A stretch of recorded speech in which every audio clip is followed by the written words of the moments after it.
திருவட்டார் ஒன்றியத்தில் தொட்டிப்பாலம் என்கின்ற பகுதியில் 2019 அந்த காலகட்டத்திலிருந்து அங்கே சர்ச் கட்டுறதுக்கான ஒரு பெரிய முயற்சி நடந்துகிட்ருக்குது. 2020 அந்த பகுதியில் இருக்கக்கூடியவங்க இங்கே சர்ச்சு வருது அப்படின்னு ஒரு வழக்கு கொடுத்துருக்காங்க காவல் நிலையத்தில். தொடர்ந்து விசாரணை செய்யும்போது அவர் நாங்கள் சர்ச்சு கட்டல, எங்களுடைய பாதிரியாருக்கு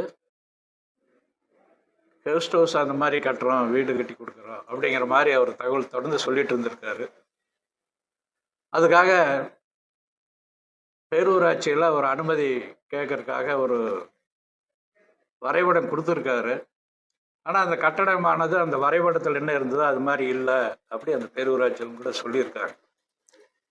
இப்படி தொடர்ந்து 20, 21, 22 தொடர்ந்து விசாரணையில் போயிட்டே இருக்குது. திரும்ப அவர் அதுக்கு பின்னாடி அந்த சர்ச்சான இயங்கி கொண்டு இருக்கின்றது. இங்கே இருக்கக்கூடிய பக்தர்கள், இந்து மொழி சகோதரர்கள்லாம் நீதிமன்றம் சென்றிருக்காங்க, சட்ட ரீதியாக சந்திக்கணும் நீதிமன்றம் சென்றிருக்காங்க. நீதிமன்றம் விசாரணை பண்ணி அந்த கட்டடத்தை அப்புறப்படுத்த வேண்டும் என்று கோர்ட்டு உத்தரவிட்டிருக்கின்றது. அதை நடைமுறைப்படுத்தவில்லை. அதை கண்டித்து ஆர்ப்பாட்டம் செய்தவர்களையும் கூட கைது பண்ணியிருக்காங்க. அந்த சர்ச்சை எடுக்கிறதுக்காக, அந்த கட்டடத்தை அப்புறப்படுத்துறதுக்காக எந்த விதமான காவல்துறையும் அந்த ரெவென்யூ அரசாங்கமும் எந்த விதமான நடவடிக்கை எடுக்கலை. அதை கண்டித்து இன்றைக்கி ஒரு மிகப்பெரிய ஒரு ஆர்ப்பாட்டம் நடக்குது. தொடர்ந்து போன அரசாங்கம் சரி, இப்போ இருக்கக்கூடிய அரசாங்கமும் முழுக்க முழுக்க இந்துக்களுக்கு விரோதமாக இருக்குது. போன அரசாங்க இடத்துல ஆக்கிரமிப்பில் இருக்குன்னு சொல்லி 175 கோயில்களை உடனடியாக இடிச்சிருக்காங்க. எங்கேயாவது ஒரு மசூதி, சர்ச்சு சட்டவிரோதமாக எடுத்திருக்காங்க அப்படின்னா எடுக்கலை.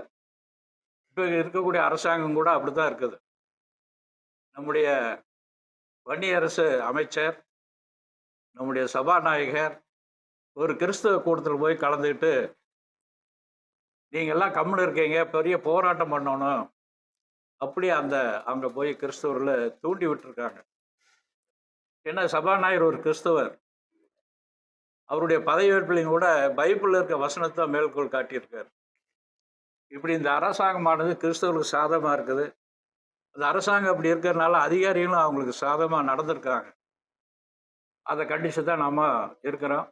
இப்போ இந்த காலகட்டத்திலையும் கூட 2 இடங்கள்ல இந்து கோயில் இடிச்சிருக்காங்க.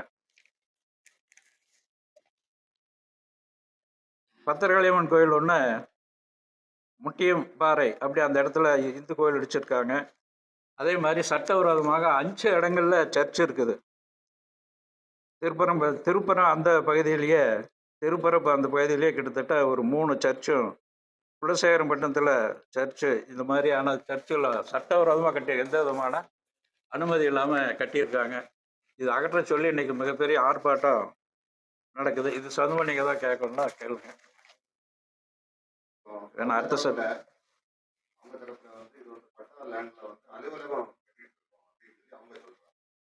அதுதான் அதுக்கான அப்படி நடக்கல. ஏற்கனவே இப்போ நம்ம இந்த ஆர்ப்பாட்ட அறுவச்சியுமே அங்கே இருக்கக்கூடிய உண்டியலெல்லாம் அலுவலகத்துக்கு எதுக்கு உண்டியல் வச்சுக்கான்னு தெரியல. உண்டியல் அந்த படமெல்லாம் இப்போ தான் எடுத்திருக்காங்க.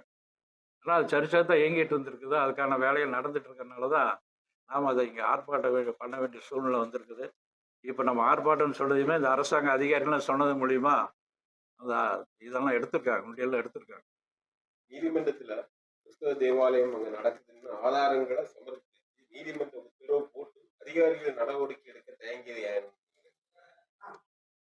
அதுதான் சொல்றேன், அதிகாரிகள் முழுக்க முழுக்க இந்த அரசாங்கம் கிறிஸ்துவ அரசாங்கமா இருக்குது. போன அரசாங்கம் சரி, இந்த அரசாங்கம் சரி, அவங்க பைபிள் தான் காமிக்கிறாங்க. கிறிஸ்தவ கூட்டத்தில் போராடுங்கன்னு சொல்றாரு நம்முடைய சபாநாயகர். போன தடவை இருந்த சபாநாயகர் போய் உங்களால தான் இந்த ஆட்சி அப்படி சொன்னார். பெந்தகோஸ்தனுடைய அந்த சபையினுடைய இதில் போய் அப்பாவுன்னு ஒரு சபாநாயகர், இந்த சபாநாயகர் பிடுக்கிறவன் போய் அந்த கிறிஸ்தவ கூட்டத்தில் நீ போராடணும்னு சொல்றாரு. ஏற்கனவே இங்கே இருக்கிற ஒரு கிறிஸ்தவர் தான் இந்த ஆட்சியை நாங்கள் ஓட்டு போட்டனால தான் வந்திருக்குது அப்படின்னு ஜான் பண்ணியான்னு சொல்லியிருக்காரு. அந்த அளவுக்கு தான் இந்த அரசாங்கம் இருந்துட்டு இருக்கு. இந்த அரசாங்கம் அப்படிதான் இருக்குது. ஆமா ஆமா அப்படிதான் இருக்குது. ஏன்னா இங்கே கோர்ட்டை மதிக்க மாட்டேங்கிறாங்க. அது மாதிரி இந்து கோயில் திருப்பரங்குன்றத்தில் வந்து மேலே தெய்வமேத்தன் கோர்ட்டு சொல்லியிருக்கு, அதை நடைமுறைப்படுத்த மாட்டேங்கிறாங்க. இருக்கக்கூடிய சட்ட அமைச்சரும் கூட போன தடவை எப்படி இருந்தோ 2 வருஷத்துக்கு முன்னாடி அது மாதிரி தான் இருக்குன்னு சொல்றாரு. கோர்ட்டு சொல்லியிருக்கு, கோர்ட்டை மதிக்கணும், சட்ட அமைச்சரே மதிக்க மாட்டேங்கிறாரு. அப்படிதான் இன்னைக்கு ஆட்சி இருக்கு.